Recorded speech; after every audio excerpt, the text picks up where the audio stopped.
Shalom Aleichem Beshem Hamasyah, salam sejahtera dalam Kristus untuk saudara-saudara sekalian. Pada hari ini, mengaji Alkitab kita yang ke-64, kita akan membahas kitab 1 Samuel pasal 8 sampai pasal 17. Saudara-saudara, di dalam pasal-pasal yang kita bahas ini, mulai dari pasal 8, itu sebetulnya situasi historis yang menggambarkan ketika bangsa Israel dengan melihat bangsa-bangsa tetangganya meminta seorang raja. Jadi ini dari sistem pemasyarakatan atau pemerintahan yang bersifat hakim-hakim atau sofetim menuju ke raja atau melakim. Nah, saudara-saudara, prinsip yang sebetulnya ditekankan di dalam penyelenggaraan negara menurut perspektif firman Tuhan itu adalah Allah sendiri adalah raja atas segala bangsa.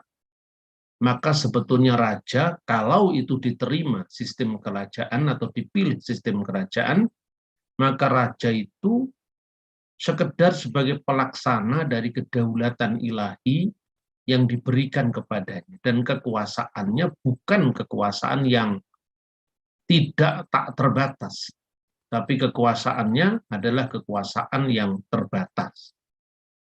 Dengan demikian, ada kontrol. Makanya ketika Tuhan memenuhi keinginan Bani Israel untuk meminta seorang raja, dan Saul akhirnya yang dipilih dengan sistem pengundian sebagai seorang raja, maka ditentukan tentang hak-hak raja. Dan itu pun disampaikan oleh Nabi Samuel kepada rakyat Israel atau rakyat Bani Israel, dan mereka menerima itu tanpa berhitung sebetulnya resikonya apa ke depan. Jadi budaya mimesis atau budaya meniru itu sesungguhnya sejak dulu menjadi salah satu faktor yang membuat umat manusia memilih seiring dengan pilihan bebasnya, dan dalam hal ini adalah tentang sistem pemerintahan. Di dalam gaya kepemimpinan hakim-hakim, itu sesungguhnya tidak ada pewarisan kekuasaan kepada anak-anak mereka. Tetapi kalau anak-anak mereka memang sesuai dengan prinsip-prinsip yang ditentukan di dalam firman Tuhan, maka diperbolehkan. Tetapi konsekuensi daripada sistem kerajaan itu pasti adalah monarki, di mana anak raja itu akan mewarisi kekuasaan dari ayahnya. Dan ini pula yang sesungguhnya menjadi pelajaran sejarah bagi Bani Israel. Nantinya Israel setelah diberikan raja, dan itu Saul yang menjadi raja, kemudian digantikan oleh Daud. Daud digantikan oleh putranya yaitu Salomo, dan ketika Salomo mau digantikan putranya Rehabeam, maka di situ terjadi ketidakpuasan di tubuh kerajaan Israel sehingga kerajaan itu mulai terbelah menjadi dua. Baik itu kerajaan utara yang berpusat di Mispa, kemudian di Samaria, itu juga menggunakan monarki karena konsekuensi daripada sistem kerajaan. Begitu juga di selatan, menggunakan sistem monarki. Jatuh bangunnya kerajaan Israel maupun Yehuda itu adalah konsekuensi daripada sistem kerajaan atau monarki yang dijalankan dalam sepanjang sejarah Israel. Kemudian kedua bangsa itu mengalami penaklukan oleh bangsa lain. Israel utara di bawah penaklukan Asyur, dan Yehuda di selatan di bawah Nebukadnezar dari kerajaan Babel. Lalu Tuhan mengizinkan kembali setelah mereka jatuh dalam kuasa bangsa-bangsa, maka pada zaman dinasti Makabe atau dinasti Hasmonaim, kerajaan Israel kembali berdiri. Dan itu pun hanya bertahan dari tahun 164 sebelum Masehi sampai tahun 37 Masehi ketika Jenderal Pompei menaklukkan eh, Israel, dan kemudian Israel di bawah penjajahan Roma. Jadi kerajaan Yehuda waktu itu diperintah oleh Herodes Agung menjadi bagian dari Imperium Roma yang besar itu.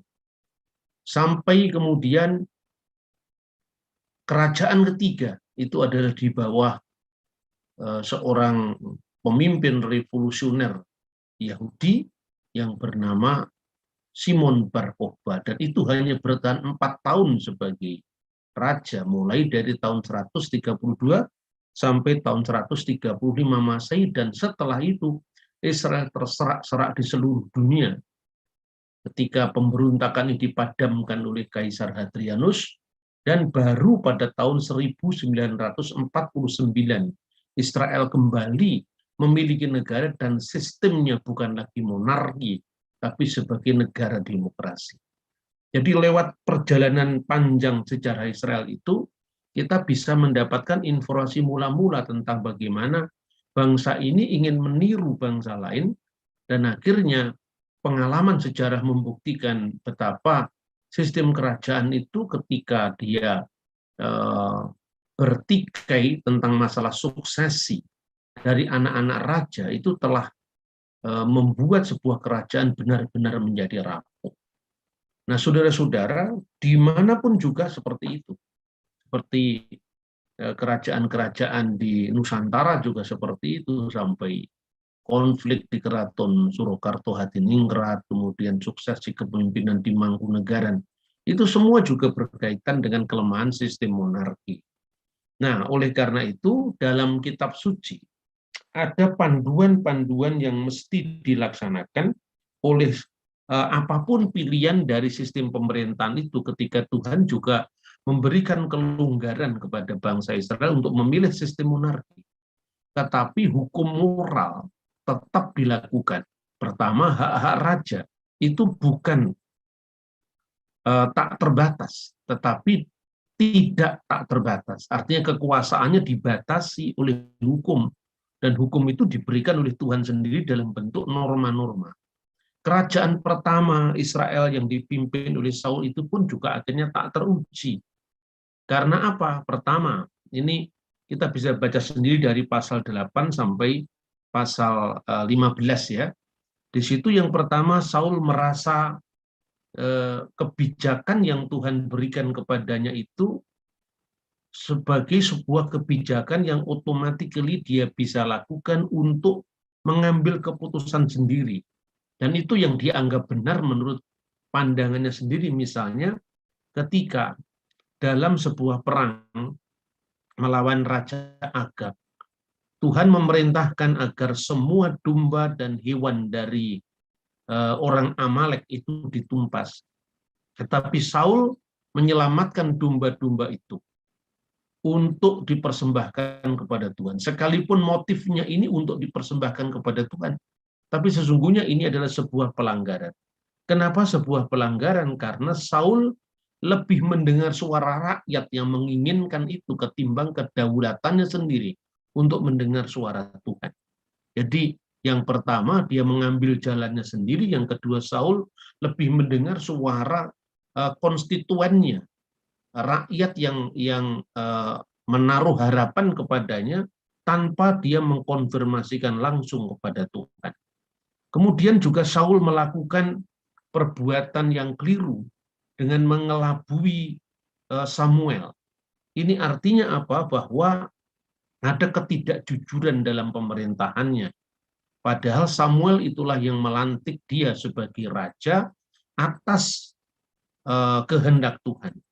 Dan juga yang tidak kalah dengan itu adalah Saul lebih suka melakukan sebuah ritual persembahan ketimbang memahami hakikat daripada persembahan itu sendiri. Dan itu yang kemudian dikritik oleh Samuel dengan menekankan sebagaimana disebutkan dalam pasal ke-15 ayat yang ke-22. Tetapi jawab Samuel, apakah Tuhan itu berkenan kepada korban bakaran dan kepada korban sembelian sama seperti kepada mendengarkan suara Tuhan? Sesungguhnya mendengar lebih baik daripada korban sembelian dan memperhatikan lebih baik daripada lemak domba-domba jantan.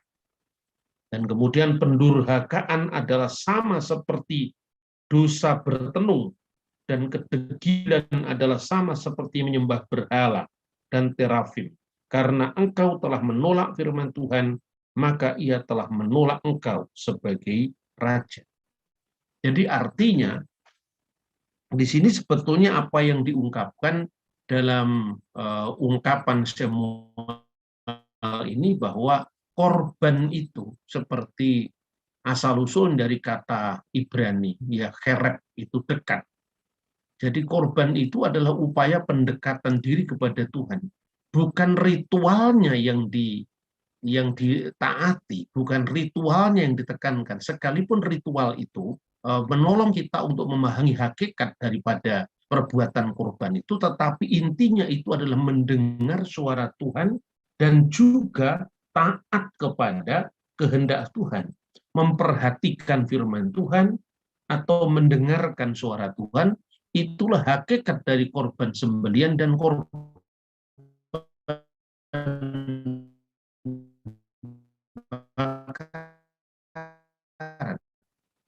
Jadi kalau di orang mendaki spiritual itu sebetulnya istilah yang baru tahap agama sebagai gerakan ritualisme, sembah rogo kalau dalam bahasa Jawa.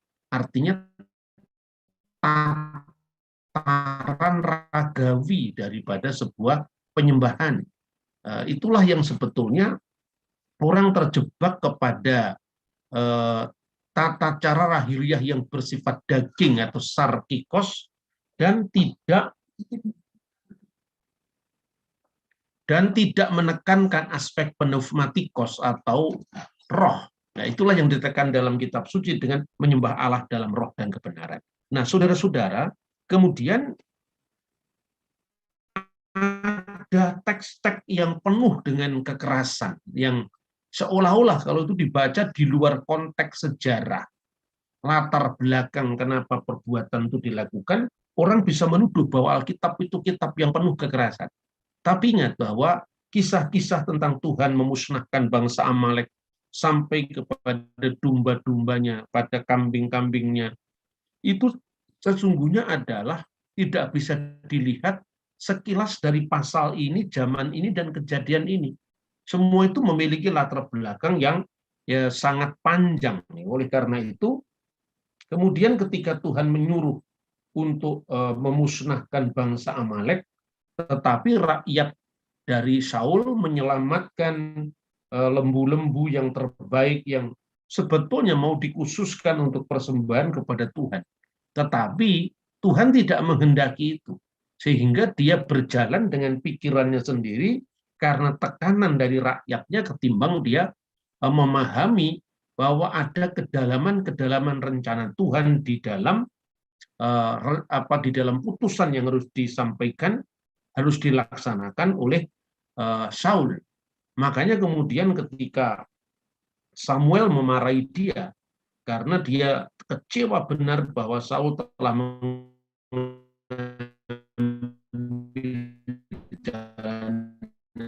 sendiri, maka di dalam Samuel mengeksekusi apa yang sebenarnya Tuhan berikan kepada Saul untuk dilaksanakan.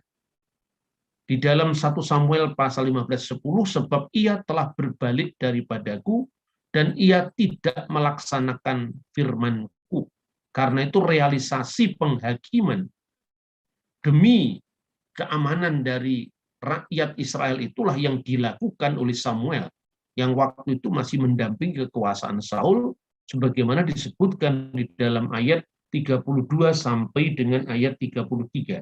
Lalu berkatalah Samuel, bawa kemari Agag. Agag itu raja Amalek yang tidak dibunuh kan ditawannya. Dengan gembira Agag kembali pergi kepadanya, sebab pikirnya, sesungguhnya kepahitan maut telah lewat. Tetapi kata Samuel, seperti pedangmu membuat perempuan-perempuan kehilangan anak, demikianlah ibumu akan kehilangan anak di antara perempuan-perempuan. Sesudah itu Samuel mencincang agak di depan Tuhan di Gilgal. Nah, ayat semacam ini kalau dibaca, terlepas dari konteks, ya terlepas daripada ilmu bagaimana menanggulangi kejahatan, mungkin wah Alkitab telah mengajarkan kekerasan. Pertama-tama ditekankan, teks ini adalah perintah kepada Saul.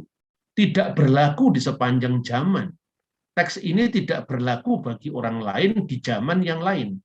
Misalnya, ketika kemudian seorang pemimpin angkatan bersenjata pada saat perang melawan Belanda, dan kemudian tawanan Belanda yang membahayakan karena tipu dayanya, karena taktiknya terhadap rakyat Indonesia. Kemudian katakanlah misalnya Jenderal Sudirman, katakanlah habisi itu Kapten Belanda itu. Kemudian Kapten Belanda itu dihabisi. Itu tidak berarti berlaku sekarang kita bisa menghabisi kapten siapa saja. Tidak seperti itu. Itu hanya berlaku secara historis. Tidak berlaku pada sepanjang zaman karena teks ini bersifat historis, tidak bersifat kekal. Pertanyaan kedua, untuk apa itu dilakukan? Saudara-saudara bisa membandingkan dengan yang namanya gerakan terorisme.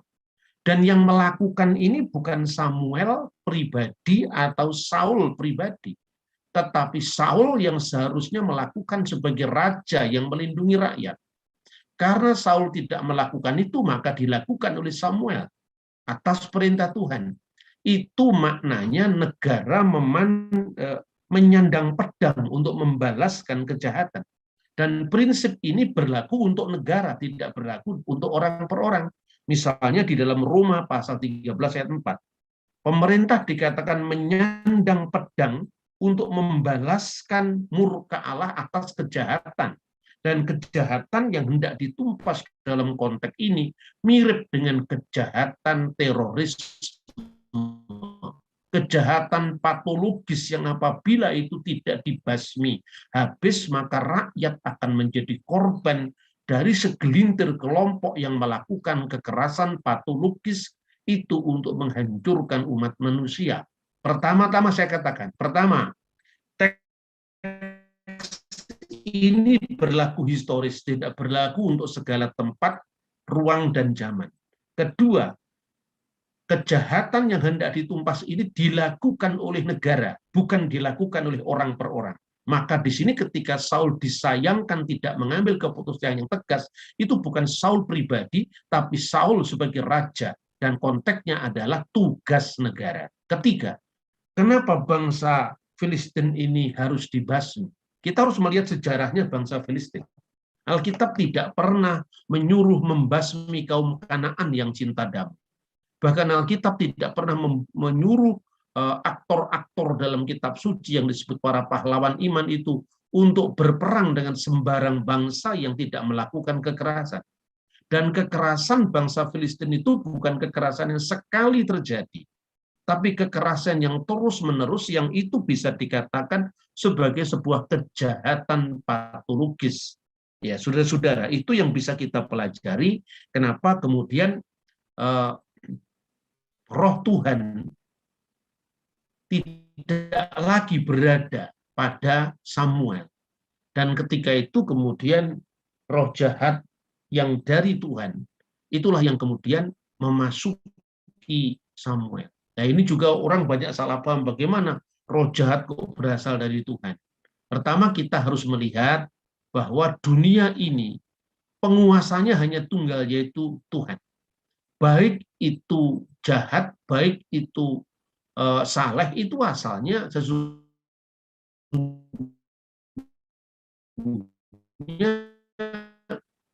berasal dari kalau memberikan kebebasan, free will. Maka sejak umat manusia, bahkan makhluk-makhluk yang lain itu diciptakan, sesungguhnya ada pilihan bebas untuk melakukan yang baik dan melakukan yang jahat. Ketika seorang telah melakukan dengan pilihan bebasnya yang jahat, maka di situ otomatis bahwa terang tidak bisa akan berkumpul dengan kegelapan. Tetapi setan itu bukan musuh abadi Tuhan. Artinya bahwa kalau Tuhan tidak pernah bisa mengalahkan setan, itu artinya Tuhan tidak maha kuasa. tetapi Tuhan membiarkan kejahatan setan.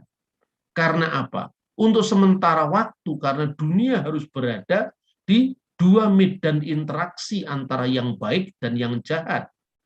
Sehingga Tuhan misalnya mengizinkan iblis mencobai Ayub. Itu bukan berarti bahwa Tuhan menghendaki yang jahat. Tapi ketika manusia memilih yang jahat, berarti pilihannya itu yang terjadi atas dirinya. Maka karena roh Allah itu adalah roh yang baik, tidak bisa disatukan antara terang dan gelap, maka roh kegelapanlah yang sesungguhnya semua yang ada di alam semesta ini juga asalnya dari Tuhan. Karena roh jahat itu adalah pilihan bebasnya iblis yang juga adalah makhluknya Tuhan. Maka jangan bingung lagi kalau ada roh jahat yang diizinkan Tuhan. Tetapi ada cerita yang menarik ketika kemudian Saul itu sangat mencintai Daud, karena Daud yang sesungguhnya sudah dipersiapkan Tuhan untuk mengganti Saul. Maka ketika roh jahat itu ada pada Saul, ketika Daud kemudian meniup kecapinya memuji Tuhan, maka roh itu hilang. Tapi begitu Daud tidak lagi memuji Tuhan, maka roh itu datang kembali. Ini artinya apa? Dunia ini selalu berada di dua medan interaksi antara yang baik dan yang jahat. Dan kejahatan tidak akan pernah bisa mengalahkan kebaikan. Nah itu saudara-saudara, karena apabila saya simpulkan dari kisah ini, saya kira harus dikatakan begini, dalam memahami adanya kejahatan di dunia ini, ya, itu sebetulnya ilmu yang setua peradaban manusia, dan para filosof Yunani pun itu telah mempergumulkan masalah ini dengan sebuah cabang filsafat ya tersendiri, yang intinya itu adalah kenapa seolah-olah Tuhan membiarkan adanya kejahatan. Seperti itu. Tapi sesungguhnya jawabannya jelas di Alkitab, itu karena free will manusia. Dan Tuhan selalu menghendaki yang baik. Atas dasar pemahaman ini, maka dalam menghadapi problem kejahatan itu selalu ada dua pendekatan. Yang pertama adalah pendekatan kriminologi. Pendekatan kriminologi itu adalah pendekatan yang mencoba melihat terjadinya kejahatan dari si pembuat kejahatan. Kenapa orang mencuri? Karena dia lapar misalnya, karena terpaksa. Kenapa orang melakukan kejahatan, misalnya pencurian, misalnya penipuan, misalnya kejahatan-kejahatan yang lain. Apabila itu ada unsur pemaaf kenapa orang melakukan itu, maka itulah unsur pemaaf dari sudut pandang si pembuat korban yang disebut kriminologi. Kenapa orang berbuat jahat?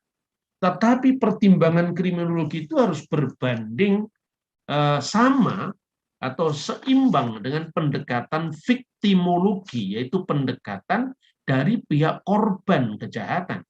Oleh karena itu di dalam teks 1 Samuel pasal 15 secara khusus ayat 33, alasan Samuel itu adalah alasan dari pertimbangan viktimologi. Kenapa pertimbangan viktimologi? Karena korbannya sudah terlalu banyak. Maka dikatakan, kata Samuel, seperti pedangmu membuat perempuan-perempuan kehilangan anak, demikianlah ibumu akan kehilangan anak di antara perempuan-perempuan.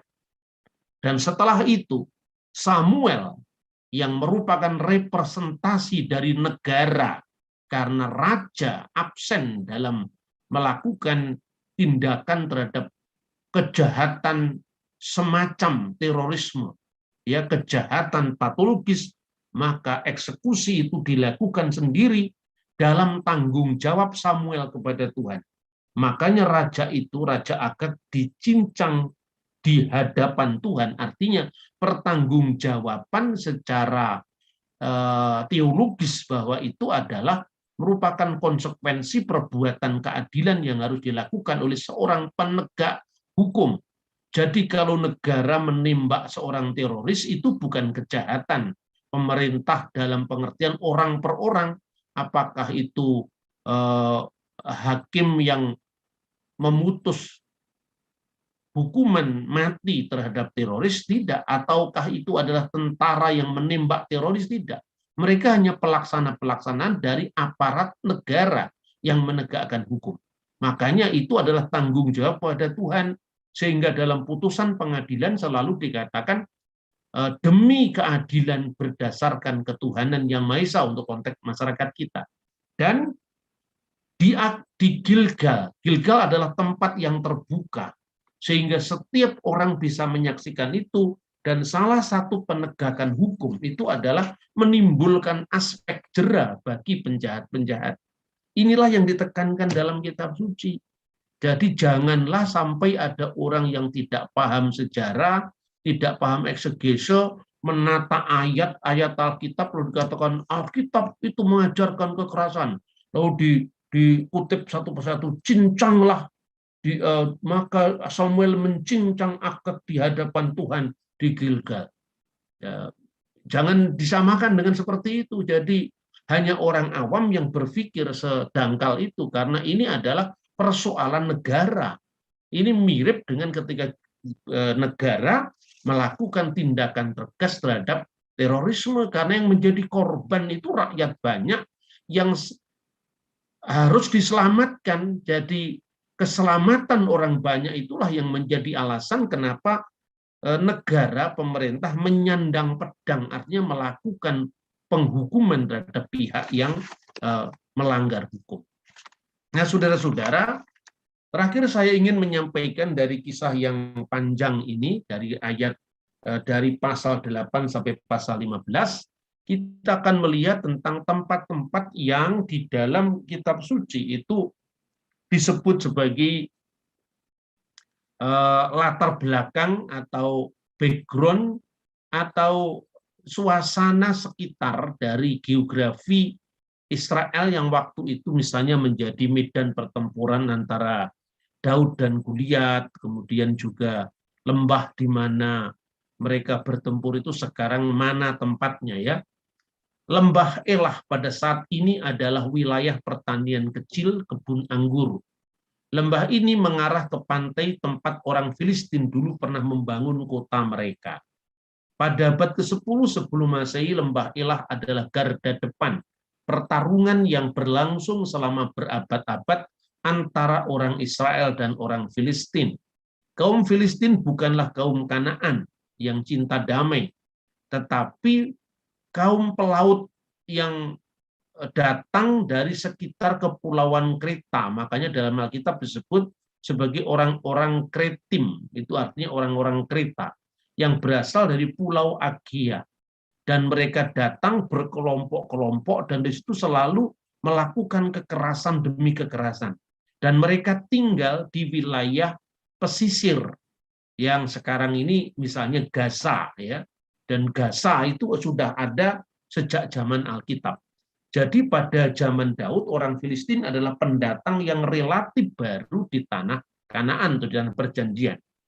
Benteng Elah itu sekarang dikenal terletak di Kirbet Keyava yang berada di puncak bukit yang menghadap ke jalan lembah menuju ke pantai yang dahulu adalah lokasi yang sangat strategis.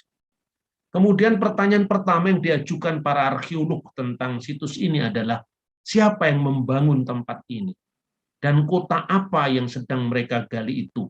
Berdasarkan bukti yang semakin melimpah, para arkeolog telah sampai pada kesimpulan yang masuk akal bahwa penduduknya mungkin hanya terdiri dari orang Kanaan, orang Filistin, dan orang Israel pada abad ke-10 sebelum Masehi. Berdasarkan asumsi-asumsi yang dilakukan oleh para arkeolog, ya asumsi-asumsi awal dari teks-teks kitab suci dan juga data-data sejarah yang sejaman, maka dilakukan pengidentifikasian tentang lembah Elah yang disebutkan dalam Alkitab. Identifikasi pertama, letak kota itu dibangun dengan dinding tingkap pertahanan yang besar. Sepasang dinding luar dengan serangkaian ruang-ruang di antaranya. Ada pembatas yang berbatasan dengan dinding tingkap yang menggabungkan ruang dinding di dalam rumah itu. Dan menurut Profesor Yosef Garfinkel dari Universitas Ibrani, Hebrew University di Yerusalem, kota ini memiliki karakteristik kerajaan Yehuda yang juga dikenal dalam situs-situs lain seperti Bet Semes yang sudah kita bahas 2 minggu yang lalu, lalu Tel En-Nasbeh, lalu Tel Bet Mirsim dan Berseba. Model bangunan seperti ini tidak dikenal di situs Kanaan, Filistin, dan kerajaan Israel manapun. Jadi karakteristik kerajaan selatan.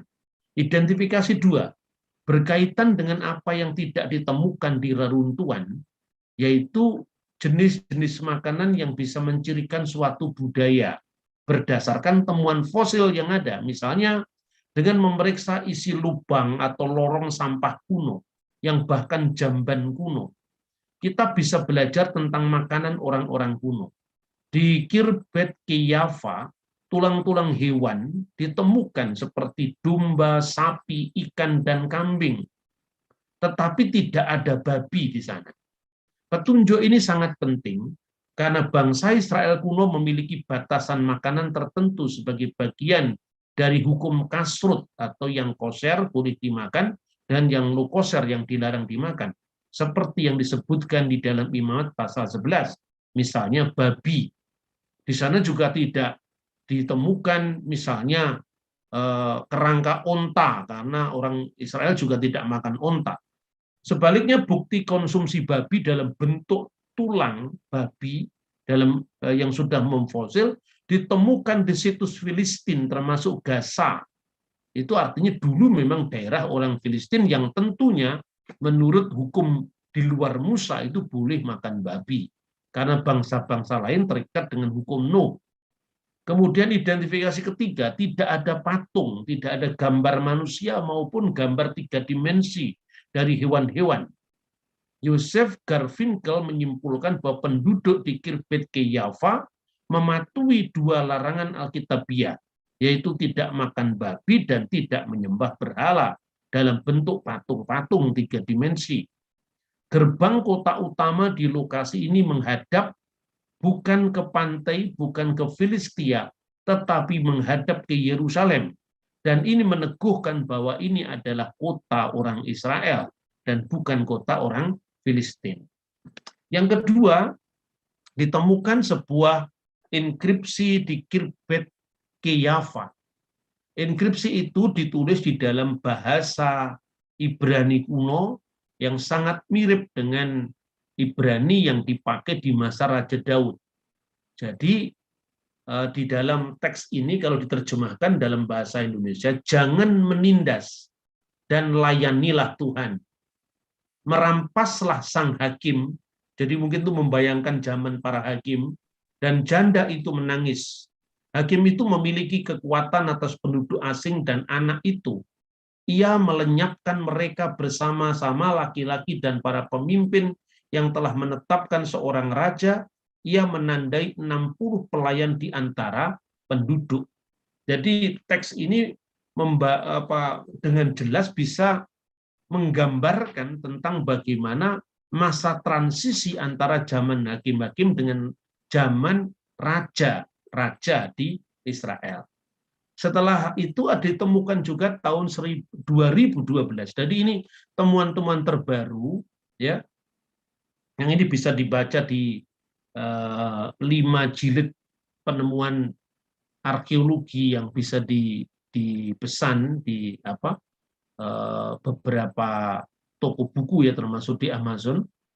Itu tahun 2012 Garfinkel menemukan pecahan toples keramik, jadi seperti kendi, ya memang toples ya, artinya keramik besar, ketika disatukan kembali, jadi artinya pecahan-pecahan itu dari keramik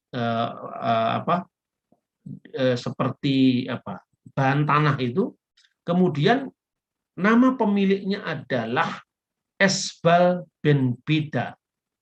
Nah, sekalipun nama Esbal yang dimaksud di dalam pecahan keramik itu tidak sama dengan Esbal yang disebutkan dalam Alkitab, misalnya 1 Tawarik pasal 8 ayat 33. Ner memperanakkan Kis, Kis memperanakkan Saul, Saul memperanakkan Yonatan, Malkisua, Aminadab, dan Esbal. Tetapi artinya bahwa prasasti itu membuktikan bahwa orang-orang yang hidup pada abad ke-10 sebelum Masehi itu namanya Esbal. Tidak mungkin namanya Agustinus misalnya. Karena itu konteksnya apa? Di masyarakat Israel. Orang-orang yang hidup di Jawa Tengah pada abad ke-10 itu misalnya tampak dari prasasti Balitung, misalnya Galigi, Kicaka, tentu belum ada nama Michael Jackson misalnya, karena di Jawa abad 10. Ini sekalipun bukan merupakan bukti langsung dari keberadaan teks kitab suci, tapi menunjukkan bahwa suasana yang digambarkan, ya nama-nama orang, situasi tempat, itu seperti yang dijelaskan dalam kitab suci. Jadi sebelumnya nama Esbal hanya diketahui dari Alkitab dan tidak pernah ditemukan prasasti kuno manapun. Tapi sejak tahun 2012, Esbal dari kitab suci adalah salah satu putra dari Raja Saul, itu diteguhkan oleh penemuan nama yang sama yang lazim dipakai pada saat itu. Jadi sehingga dikatakan oleh Garfinkel menarik untuk diperhatikan, nama Esbal muncul dalam Alkitab dan sekarang juga dalam catatan arkeologi hanya pada masa pemerintahan Raja Daud. Dengan demikian maka prasasti ini tentu ditulis pada zaman Raja Daud, bukan hanya dari sudut pandang penelitian arkeologi yang menggunakan bentuk tulisan dari zaman Raja Daud, tetapi juga hasil uji karbon memang merujuk pada sekitar abad 10 sebelum Masehi. Yang paling sering dipersoalkan itu adalah tuduhan bahwa Alkitab itu saling bertentangan dengan mengadu-adu atau mengubrak-abrik ayat yang tidak berhubungan satu sama lain dengan membutakan konteks sejarah, lalu menuduh itu pemalsuan. Misalnya, siapakah pembunuh Goliat? Daud atau Elhanan? Kalau kita membaca 1 Samuel pasal 17, jadi ayat-ayat yang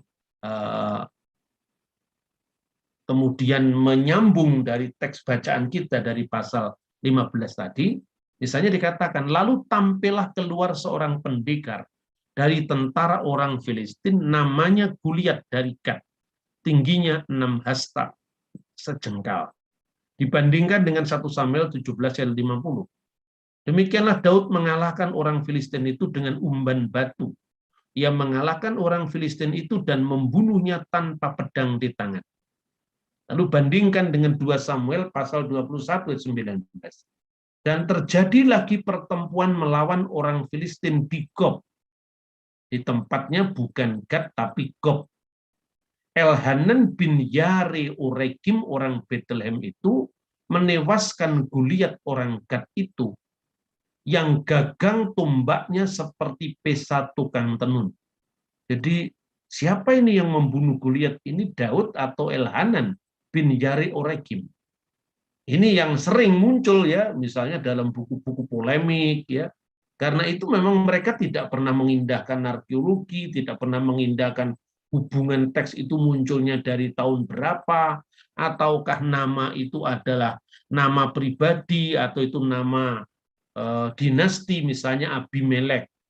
Bagaimana Abimelek muncul di zaman Abraham, dengan kisah yang mirip muncul di zaman anaknya Abraham misalnya, dan seterusnya.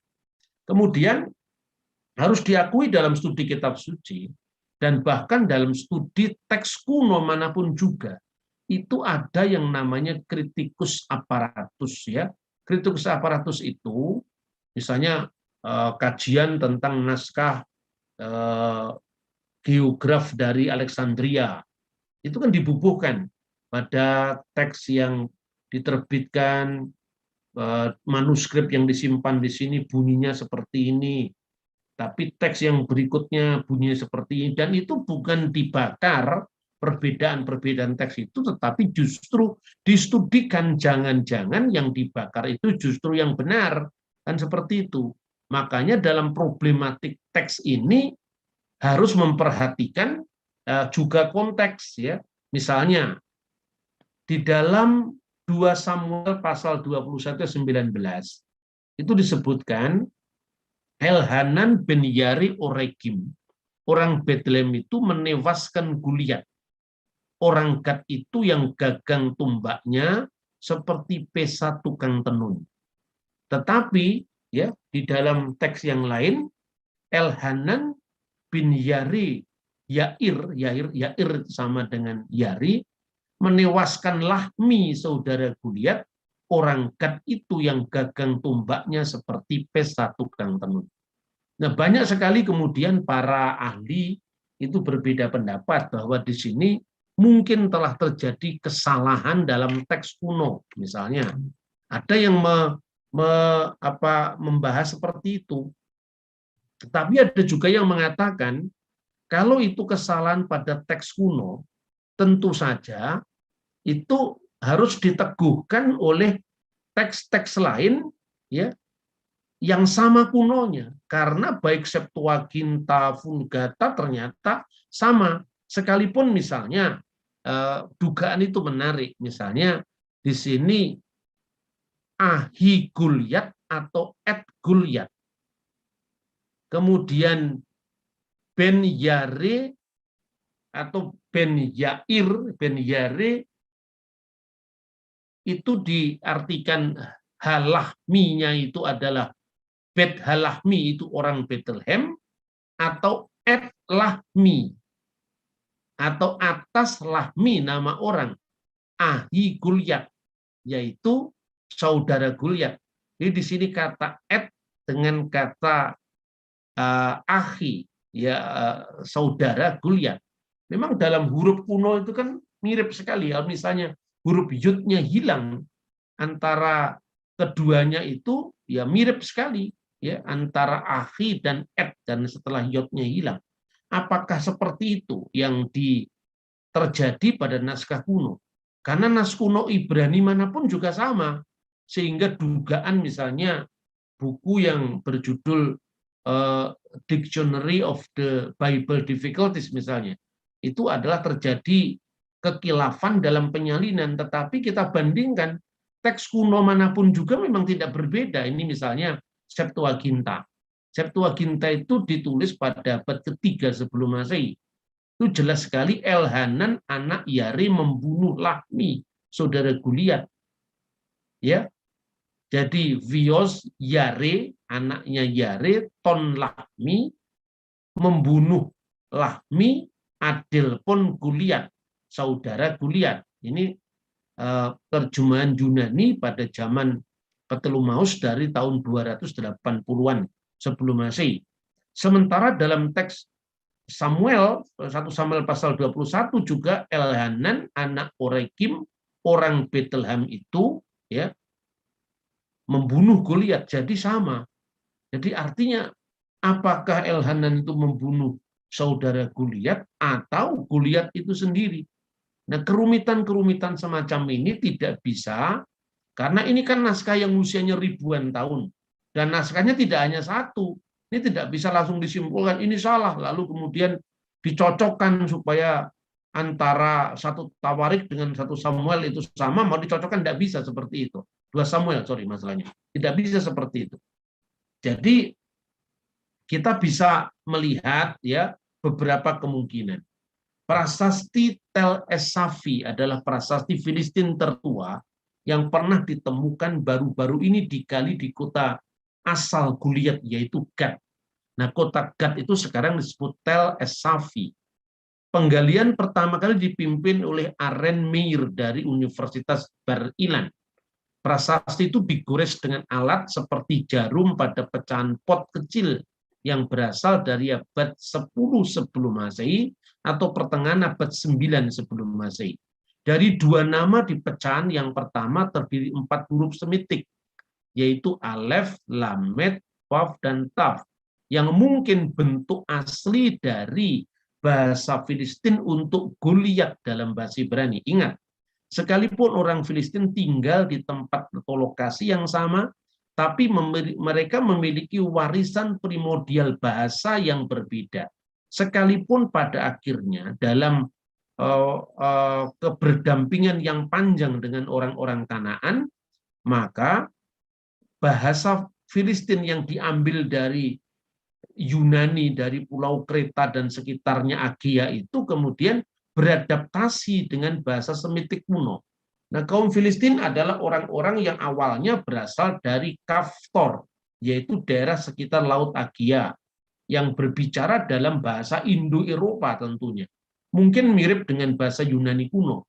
Ketika bermigrasi ke wilayah pantai Tanah Perjanjian, mereka secara bertahap tentu dalam waktu ratusan tahun mengadopsi budaya Semitik, termasuk alfabet. Maka secara bertahap mengadopsi bahasa Semitik itu, di mana termasuk alfabetnya, tapi mereka tetap mempertahankan identitas mereka sendiri, termasuk dalam bahasa. Maka lahirlah huruf dan bahasa Proto-Kanaan, yang itu merupakan campuran antara bahasa Indo-Eropa dengan bahasa Kanaan yang menjadi salah satu ciri khas dari orang Filistin yang prasastinya bisa dibedakan misalnya dengan bahasa Ibrani kuno di zaman Raja Daud. Meskipun Goliat itu dialek Filistin Aliyat, jadi tingginya hilang. Seperti bahasa Yunani misalnya Elohai menjadi Eloi misalnya, itu kan biasa ya seperti itu ya.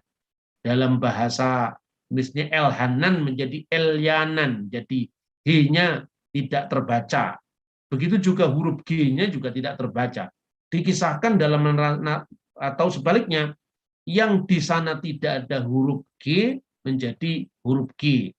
Ini dalam dialek manapun juga ada. Misalnya orang-orang Mesir itu kalau membaca ja'a menjadi ga'a. Jadi kalau orang Mesir baca Quran itu kadang-kadang juga dibaca dengan dialek Mesir, sekalipun itu sesungguhnya ya tidak diperbolehkan. Idza ja'a nasrullahi wal fathu ara'aitan nasa yadkhuluna fi dinillahi afwaja, misalnya dibaca idza ja'a nasrullah misalnya. Itu biasa. Begitu juga baca Injil, mereka membaca Al-Injil menjadi Al-Inggil. Seperti itu. Nah, sebaliknya juga huruf G-nya hilang. Itu dalam bahasa-bahasa kuno manapun sampai sekarang juga masih ada. Nah, penemuan ini membuktikan nama Goliat mungkin beredar di Gad sekitar 1 abad atau lebih setelah pertempuran legendaris Daud versus Goliat. Padanan kata Yunani Aliata yang mirip dengan sejarawan Herodotus dalam bukunya Sejarah Historis mungkin saja membuktikan Aliyat bukan nama diri tetapi gelar penguasa Filistin pada saat itu, sehingga Goliat itu bukan nama, tetapi seperti misalnya Fir'aun, ada Fir'aun Tutmose, ada Fir'aun Akhenaten, ada Fir'aun Ramses, begitu juga Goliat. Makanya Goliat yang dibunuh oleh Daud itu berbeda dengan Goliat yang dibunuh oleh Elhanan. Seperti bedanya antara Abimelek pada zaman Abraham dengan Abimelek pada zaman putranya Ishak misalnya. Nah, oleh karena itu sebelumnya ini saya tunjukkan ini adalah prasasti yang membuktikan tentang adanya nama Al-Yad, ya, itu yang tidak lain merujuk kepada Goliat. Lalu tampillah keluar seorang pendekar dari orang Filistin, Goliat Shimo, namanya adalah Goliat, tingginya 6 hasta sejengkal dan seterusnya. Oleh karena itu kita bisa lihat lebih lanjut ya dalam kasus yang menarik ini. Pertama, kita bandingkan dalam 1 Samuel pasal 17-49. Saya mengutip dari terjemahan baru bahasa Indonesia. Lalu Daud memasukkan tangannya ke dalam kantungnya, diambilnya sebuah batu dari dalamnya, diumbannya, maka kenalah dahi orang Filistin itu sehingga batu itu terbenam ke dalam dahinya dan terjerumuslah ia dengan mukanya ke tanah. Konteksnya Daud membunuh Goliat ketika Saul masih menjadi raja. Sekalipun di dalam ayat 16 Daud sudah dipilih oleh Tuhan, ya, tetapi Daud belum diurapi menjadi raja. Waktu itu yang menjadi raja masih Saul. Lalu di dalam teks 1 Samuel pasal 17 itu Goliat mati dibunuh oleh Daud dengan umban dan batu yang sering ditafsirkan ketapel itu. Ya, dibunuh dengan baeb ben wayak, umban dan batu. Sekarang mari kita bandingkan dengan 2 Samuel pasal 12-19. Dan terjadilah lagi pertempuran melawan orang Filistin di Gob. Elhanan bin Yare Oregim orang Bethlehem itu menewaskan Goliat orang Gad itu yang gagang tombaknya seperti pesa tukang tenun. Pertama harus dicatat konteksnya. Elhanan menewaskan Goliat ketika Daud sudah menjadi raja.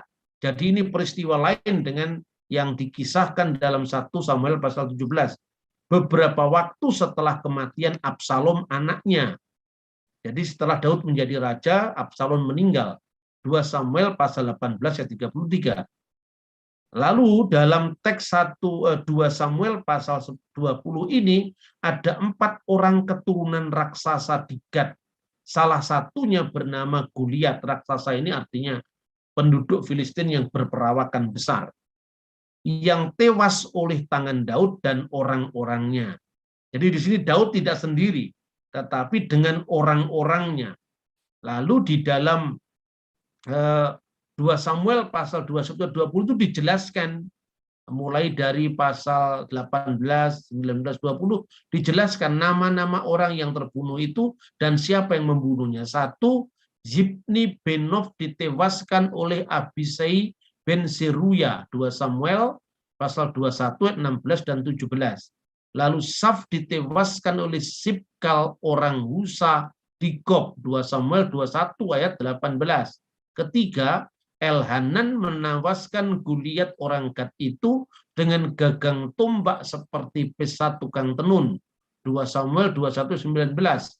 Dan seorang yang tidak disebutkan namanya hanya dikatakan seorang yang tinggi perawakannya tewas oleh Yonatan, anak Simea kakak Daud.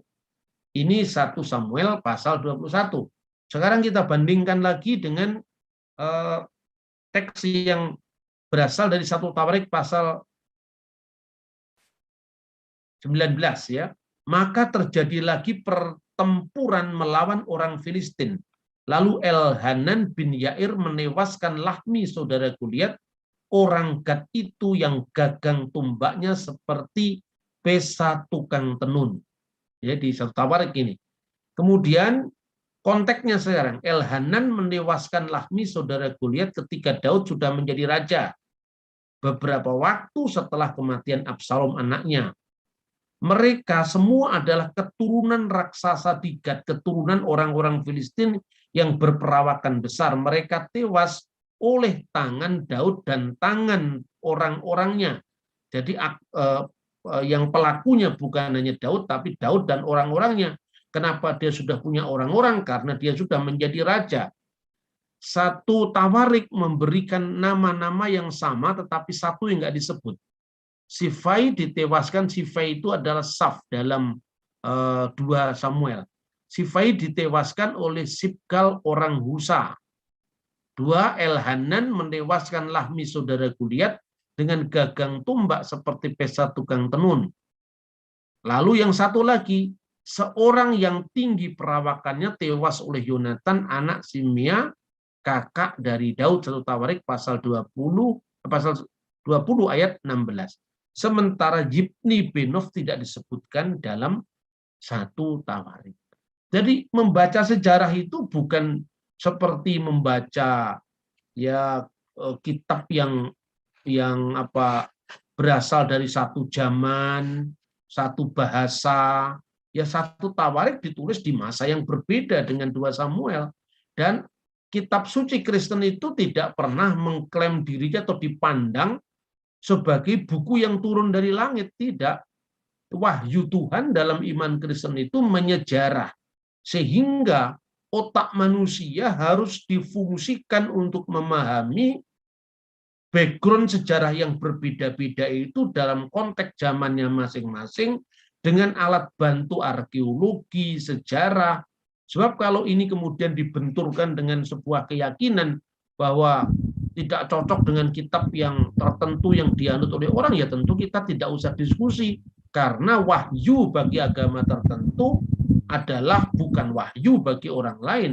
Wahyu bagi agama tertentu, wahyu Tuhan bagi orang lain mungkin adalah wahyu Simanjuntak. Jadi artinya tidak sama.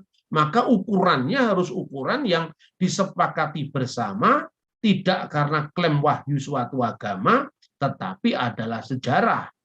Nah, dengan demikian jelas saudara-saudara bahwa kemungkinan Goliat itu adalah gelar penguasa Filistin seperti Abimelek, Firaun, dan bukan nama diri. Nah, dengan kita melakukan penyimpulan seperti ini, tentu ini bukan merupakan sesuatu yang mutlak harus diterima. Tetapi artinya nanti kalau ada bukti arkeologi yang lebih jelas, ya tentu apa yang saya sampaikan ini bisa di cross check lagi, seperti misalnya sebuah prasasti yang baru ditemukan tahun 2012 tadi. Oleh karena itu inti dari kitab suci itu sebetulnya bukan sekedar bukan sekedar detail peristiwa yang dikisahkan dari zaman yang berbeda-beda, tetapi itu pertama harus dilihat dari spirit kisah itu, pesan moralnya, dan yang kedua adalah nilai historisnya yang berkaitan dengan pembuktian-pembuktian, misalnya sejarah, arkeologi, dan sebagainya. Nah, saya kira itu yang bisa saya sampaikan, saudara-saudara. Kiranya apa yang kita pelajari ini selalu untuk memberikan paling tidak inspirasi untuk kita mengembangkan dalam kajian yang lebih lanjut, khususnya bagi generasi akan datang, bukan hanya pada generasi kita saja. Tuhan memberkati kita. Shalom alaikum. Ishem Hamasiyah.